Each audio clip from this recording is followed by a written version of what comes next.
chung nôm niên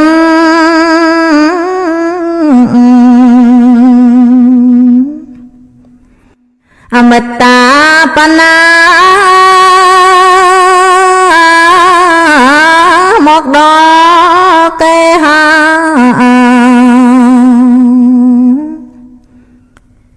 chia ti lum nơi ấp rồng bóng rin Paul sday pro đau thưa cả khănក្រៅ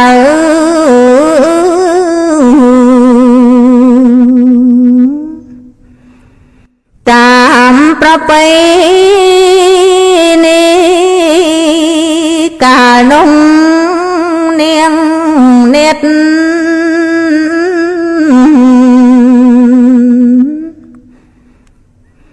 គោរពរាំងសាតាព្រឹទ្ធទេចា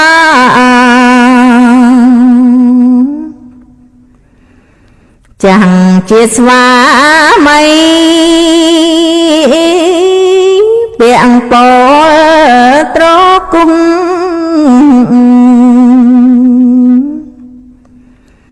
ពុំហ៊ានស្រដី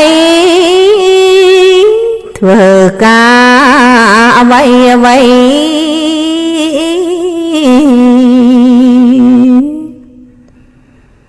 អត់បីធុញត្រន់រកអង្គបុកស្រូវ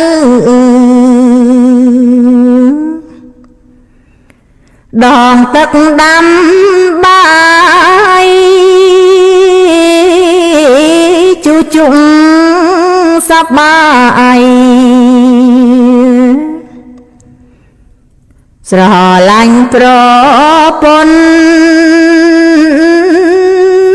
ភរិយាក្មេងខ្ចី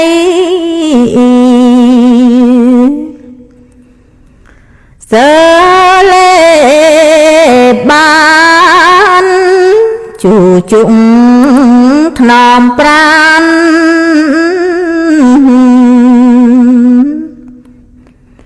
គ្រប់ទិនទិញវាថ្លែងព្រាមក្មេងអ្នកនៅចិត្តខាងបានយល់ថានាងអមិតតាបាណាគោរពជូជុំ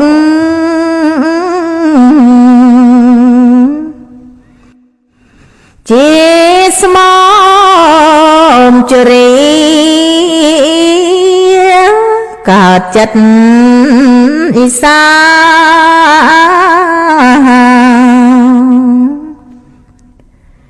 ច្រណែនជូជុំទៅខំជេវាយ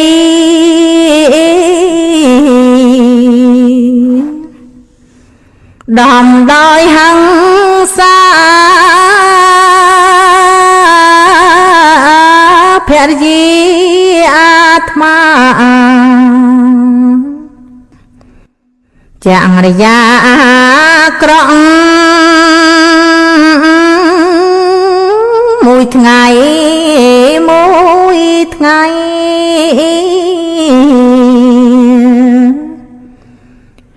ឆ្លងតែកាញ់ចង់ពីបីស្របក់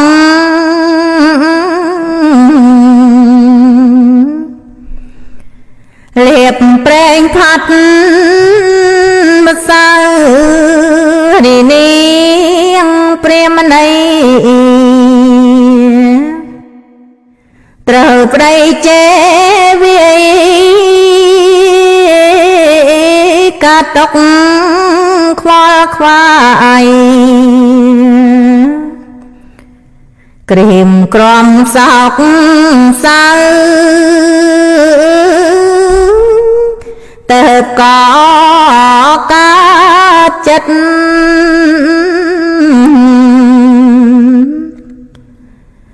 សាខោខើចេវាយប្រដៅ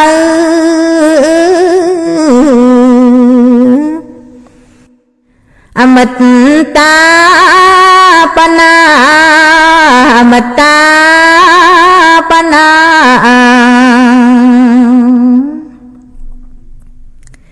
ត្រូវគេវិដំកាតុកក្រៀមក្រំ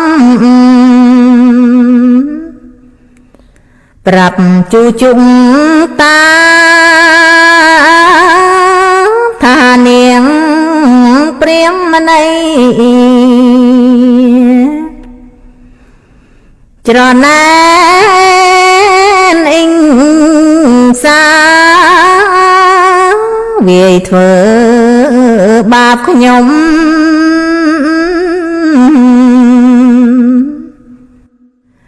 ព្រំបំរើតាជួជុំចរចាលួងលោមប្រពន្ធពាក្យផ្អែមទន់ផ្លន់ព្រំក្តីស្នេហាសុខចិត្តរងរាប់ធ្វើគ្រប់កិច្ចការអមតាបណា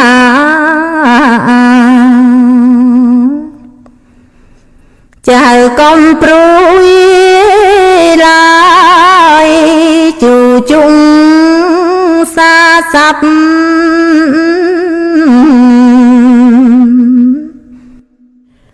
សពគ្រប់សាច់ក្តីភរិយាក្មេងខ្ចីលុំបានស្ដាប់ហើយក៏ពុំត្រូវចិត្ត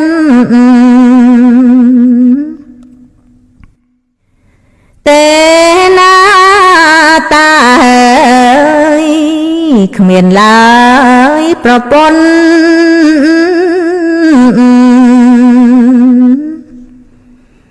ប្រើប្តីដូច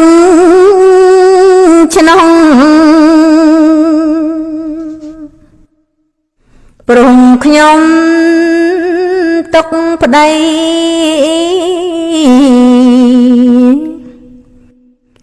ស្មើនឹងឪពុក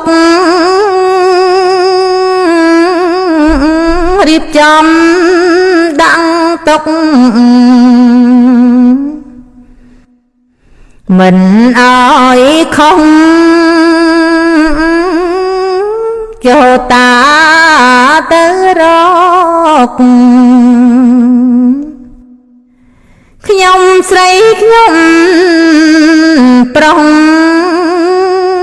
មកធ្វើការចង់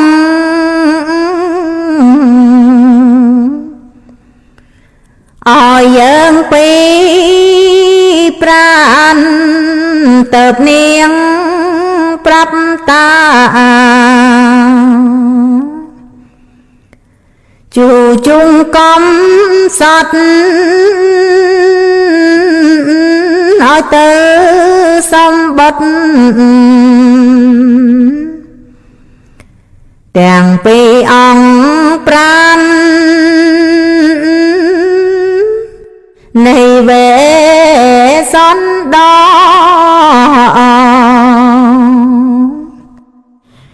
ដល់ល្អកលយាន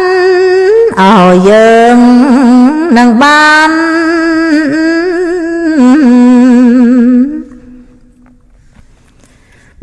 ទាស័យទាសាជូជុំឋិតក្នុងអំណាចស្រីគ្មៀតក្មៃដំណើរ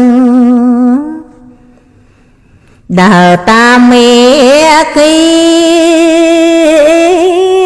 ដល់ចិត្តតងដនគរនោះណាចូលស៊ូគេថា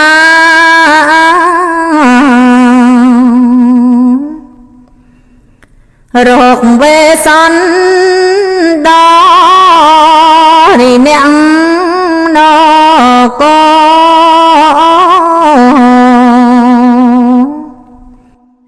ក៏មានចិត្តខឹងបបួលគ្នាវឹងប្រឹងស្រែកអូអថានេគ្នាយើងក្មេងចាំងចូលមកចាប់ចោព្រាមចាំង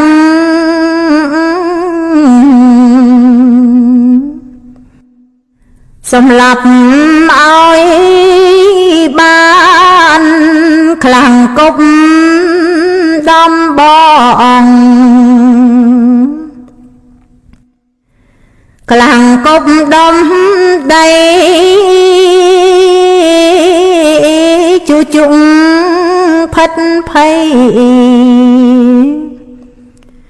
ស្ទើរខ្សែខ្លួនប្រានខំរត់ចោលព្រៃខើយក៏គាត់បានសន្តានទេវតា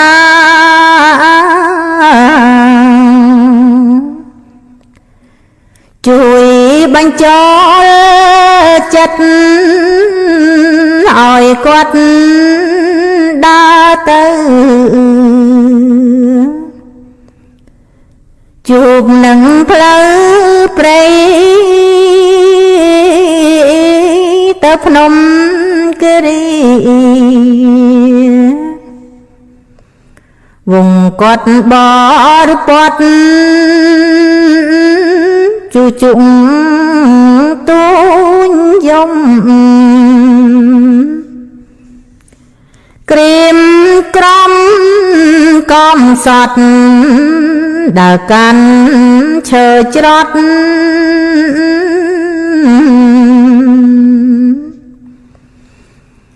ពុភ្លឺពភ្លាំងស្មាស្ពាយថងយាមតតែងតតកទទួលទុកសោកអណែកអណាំដើរកាត់គ្រប់ច្រងតូចធំច្រើនថ្នាក់តែម្នាក់ឯងនេះ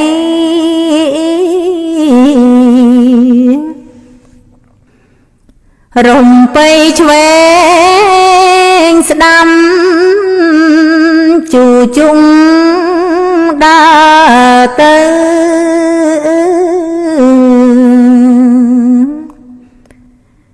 ចូលជ្រុលចូលជ្រកស្រាប់តែជប់ភ្នក់វងឆ្កែដេញខំឆ្ ឆ្កែនៃចេតបុត្រទទួលបន់ដាំរងចាំកាពី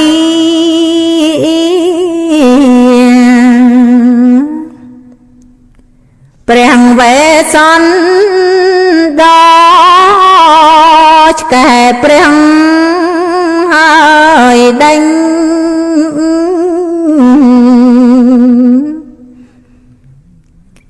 ទៅតាមប្រកាសតាជីភ័យផិតស្រែករកវេសន្តកូតប្រឹងលត់ឡើងដាំឈើបបហើយឈរលើដើមឈើសែនកំសត់តាជីស្រែជុំ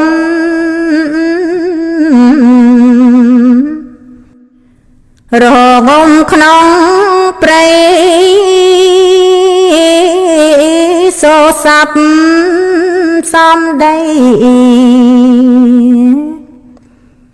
លឺដល់ចេតបុត្រជាអ្នកយាមទ្វេគិរីវងគាត់ព្រមគាត់ខ្លាចមាន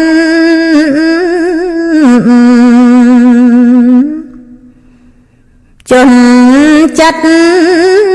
អប្រៃទៅសុំព្រះរាជអគ្គជាយាលសុំបុត្រាឬក៏បុត្រីពីព្រះវេសន្តពោធិសត្វថ្លៃឥឡូវនេះអី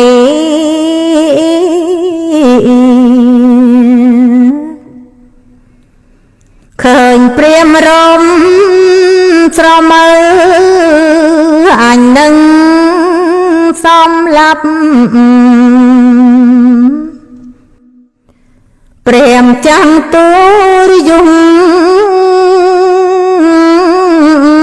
មិនអោយឯងរំក្នុងគ្រាអីលើចេតបុត្រម្នាក់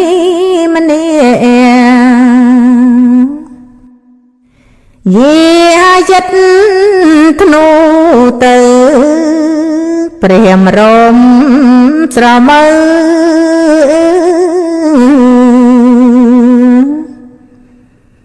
ស្រែកអង្វរថា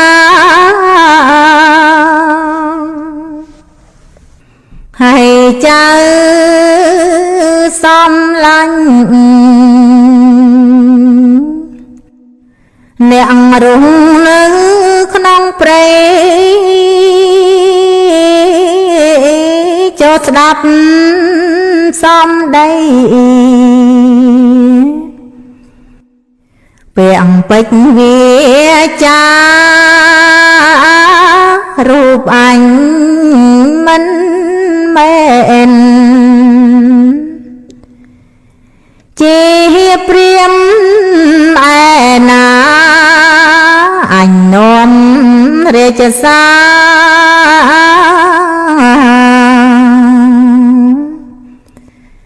ព្រះបាទសាញ់ជ័យថារតនី ព្រះវេសន្តទៅក្រុងនគរចិត្តដល់បុរីត្បិតព្រះអង្គនឹកចៅប្រុងចៅស្រីនឹងនាងមត្រី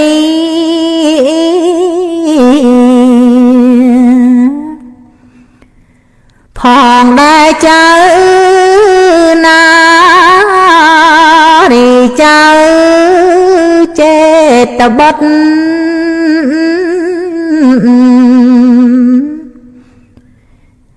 ជឿសុំស្មោះសមានចិត្តត្រេកអរអត់ឧបមាហើយចាប់ឆ្កែចងនឹងដើមរុក្ខាกับបងអង្គឲ្យតា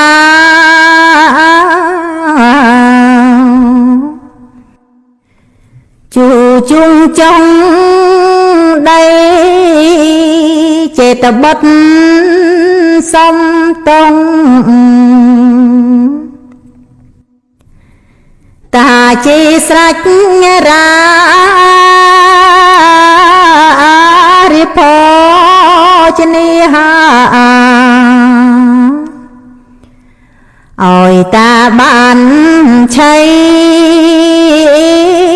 ប្រាប់ផ្លូវទៅកាន់ភ្នំវង្កត់ព្រៃបរិពុតគិរី